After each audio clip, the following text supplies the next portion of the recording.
નમસ્તે, મારું નામ વાલ્મીકી રંજન છે અને મારા સાથીનું નામ દેસાઈ જીનલ છે.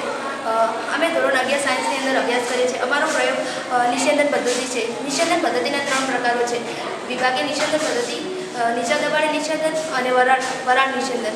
નિષેધન પદ્ધતિનો ઉપયોગ બાષ્પશીલ પ્રવાહી અને અબાષ્પશીલ અશુદ્ધિઓમાંથી અલગ કરવા માટે થાય છે. પેટ્રોલિયમ ઉદ્યોગમાં કાચા તેલમાં વિભિન્ન ઘટકોને અલગ કરવા માટે નિષેધન પદ્ધતિનો ઉપયોગ થાય છે.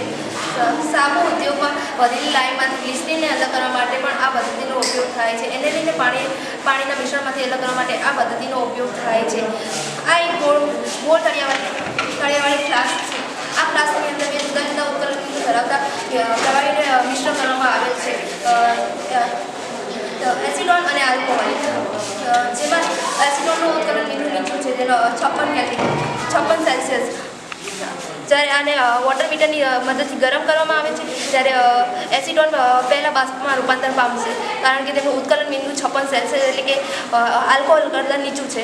તે શીતકની મદદથી તે ઠંડી બાષ્પ પ્રવાહીમાં રૂપાંતર પામશે અને એ બીકરની અંદર એકત્રિત થશે. તમે જોઈ શકો છો.